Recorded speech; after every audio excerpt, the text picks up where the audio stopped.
दोस्तों, आज की इस वीडियो में हम बात करने वाले हैं कि हमारे जीवन में हमारे माता पिता का क्या रोल रहता है, या जब भी वो हमारा कंपैरिजन किसी अदर बच्चे से करते हैं तो क्या ये सही है या नहीं है, या हम उनकी मर्जी के खिलाफ कोई काम करते हैं तो उनसे उनको कितनी तकलीफ होती है या नहीं होती है। इन सब विषय पर आज हम बात करने वाले हैं।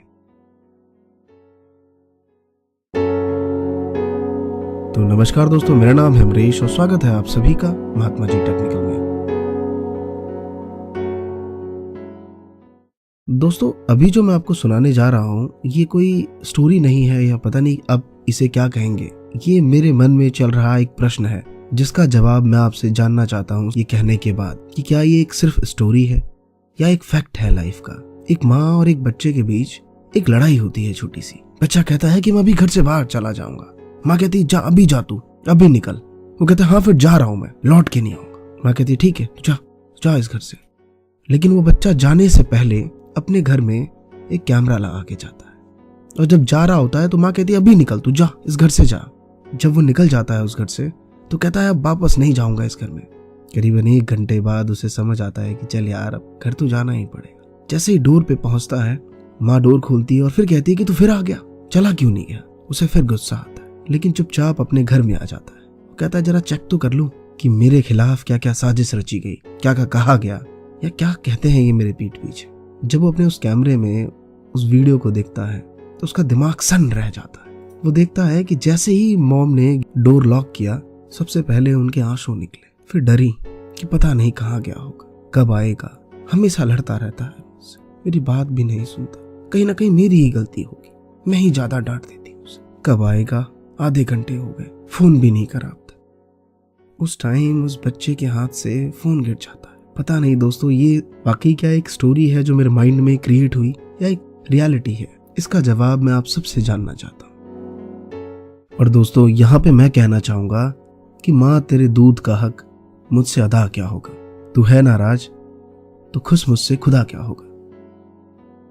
दोस्तों, भूल गए क्या आप कि यही वो माँ है कि जब तुम आके कहते हो कि माँ मुझे सिंगर बनना है, तो मंदिर में तुम्हारे लिए सिंगर की दुआएं। और जब अगले दिन आके तुम कहते हो कि माँ मुझे डांसर बनना है, तो मंदिर में तुम्हारे लिए डांसर की दुआएं। और फिर आके कहते हो कि नहीं नहीं, इन सब में कुछ रखा नहीं है, मुझे पढ़ना है माँ, तो तुम्हारे लिए पढ़ने की दुआएं। तो दोस्तों, माँ का दिल तो ऐसा ही होता है। एक शख्स ने अपनी माँ से पूछा था, कौन है वो शख्स, बताएंगे कभी फुर्सत में जब मौका मिला तो, कि माँ मैं एक दिन रईस बनूंगा या नहीं। तो उस माँ ने कहा कि तू रईस बने ना बने, तेरे चेहरे से रईसी झलकती है। दुनिया में कुछ ऐसी गलतियां होती हैं जो सिर्फ हम एक बार कर सकते हैं, जो जिंदगी मौका नहीं देती दोबारा उस गलती को करने के लिए। ऐसा होता है इस माँ का दिल। और दोस्तों, किसी ने कहा भी है कि फूल कभी दोबारा नहीं खिलते और जन्म कभी दोबारा नहीं मिलते। मिलते हैं लोग हजारों, मगर हजारों गलतियां माफ करने वाले माँ बाप नहीं मिलते। तो सम्मान करो इनका। दोस्तों, अब बात करते हैं उस पिता की। तुम जानते हो कि माँ और पिता में सबसे बड़ा डिफरेंस क्या होता है, क्योंकि माँ को जब तकलीफ होती है तो वो रो लेती है और रोने से दिल हल्का हो जाता है, लेकिन जब पिता को कोई ठेस लगती है तो वो रोता नहीं है। और ये तुम अच्छे से जानते हो कि जो शख्स रोता नहीं है, सबसे ज्यादा दर्द उसी को होता है। और दोस्तों, जब भी हम फिल्म देखते हैं तो लगता है ना कि यार पिता हो तो ऐसा, काश सबके पिता ऐसे ही होते। एक फील आता है उस टाइम। फिर हम कहते हैं यार ये सब फिल्मी दुनिया है, रियल में ऐसा कुछ नहीं होता। दोस्तों, मैं इसका अपोजिट कहना चाहूंगा कि रियल में भी ये फिल्मी ही दुनिया होती है। वो बात अलग है कि फिल्म में हम दोनों पक्षों को देखते हैं, उस पुत्र को भी और उसके फादर को भी, और रियल में सिर्फ हम अपना देखते हैं। 24 घंटे उस पिता के साथ कैमरे लगा के नहीं रखते कि उसने हमारे लिए क्या कहा क्या नहीं कहा। रियल में सिर्फ और सिर्फ हम अपना पक्ष जानते हैं, उस पिता का नहीं। और दोस्तों, ये बात बिल्कुल सही है कि इस दुनिया में सबसे ज्यादा विवाद एक पिता और एक पुत्र के बीच में ही होता है। तो मेरा खुद का ऐसा मानना है कि दोनों के बीच में संवाद होना चाहिए, विवाद नहीं। मुझे नहीं पता संवाद की डेफिनेशन क्या है इस बुक में, लेकिन मैं इतना जानता हूं कि संवाद कभी दूरियां पैदा नहीं करती।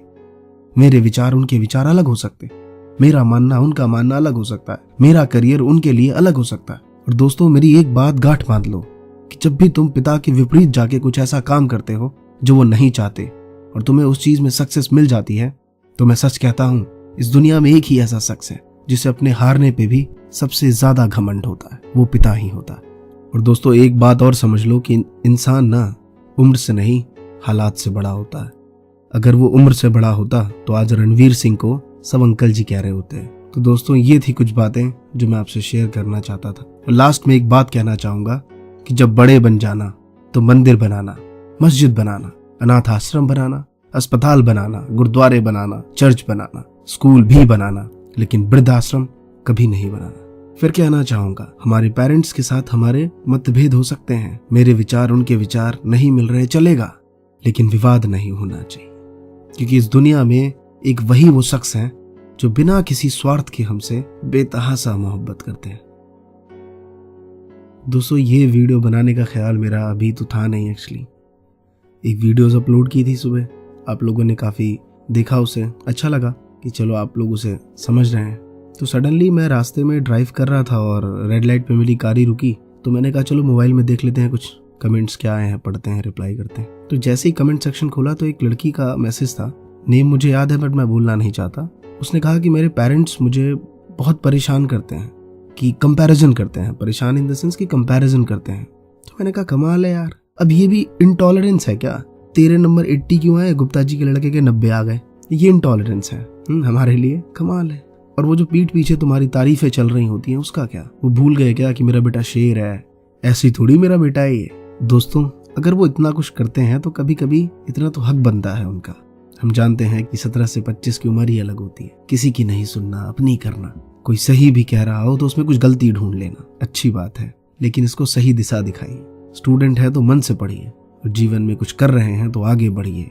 और लास्ट में कहना चाहूंगा दोस्तों कि आंधियों की जिद है जहां बिजली गिराने की, मुझे भी जिद है वहां आसिया बसाने की।